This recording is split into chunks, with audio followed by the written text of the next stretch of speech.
This aircraft inspired one of the most important automotive designers to design one of the most interesting and famous design elements ever put on cars. We're going to find out which car it is and what aircraft I'm talking about today in the garage.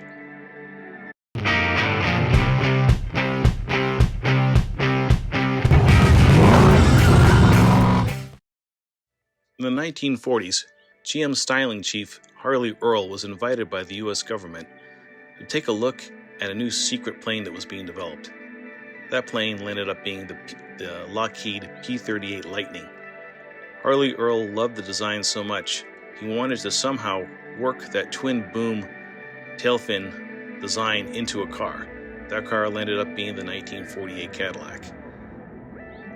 In the process, he created a styling icon that would go on for another 10 years at least into the early 60s by many manufacturers. Obviously, Cadillac, the 1959 Cadillac, would be the zenith of tail fins. But it all started in 1948 with Harley Earl's design.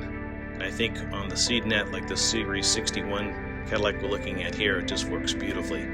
The seed net was available in 1948 and 1949.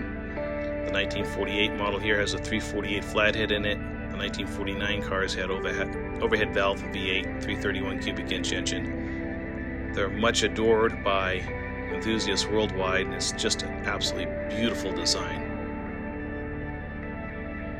And I think we should take a closer look and maybe go for a drive.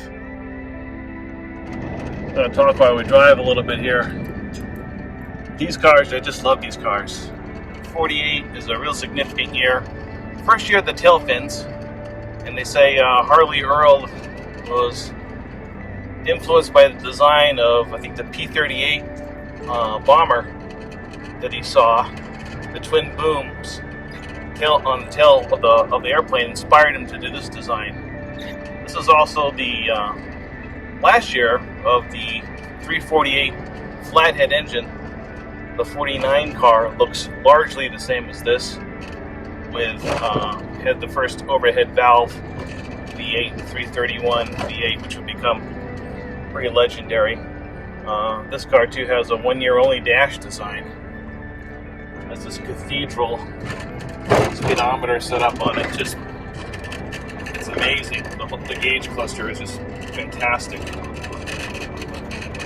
This one drives really, really well. It's a good driving car. See, all these old Cadillacs are. This one's been beautifully restored. It's a Series 61 car, which is unusual. More commonly, you see the Series 62 models, more deluxe, and this is more the base model. This is a one family-owned car, owned by some guys that have a vineyard up here. They're vineyards, winemakers. This car has been in Napa, I guess, its whole life, which is really, really interesting. And I love the way these cars drive without power steering. You know, Cadillac's got power steering as an option in 52, and pretty much all of them have it by 53, and they're kind of, to me, they're kind of mushy. You know, these have a lot of road feel. They feel really good to me. They're not hard to drive. I mean, they can drive them. To me, it's easy to drive a baby carriage. I mean, perhaps when it's parked dead still, but once you're going more, it's hard to steer. But after you roll more than 2 or 3 miles per hour, they drive just fine. I think they deliver a lot more road feel. They feel better to me. I also like the driving posture you get behind the wheel of one of these. You sit up straight. You sit like you're on a living room couch. Your feet are kind of straight down. You're not hunched back or craned back like you would be sometimes in a modern car. Just a wonderful, wonderful car to drive, especially out here in Napa. Beautiful rolling hills in Napa.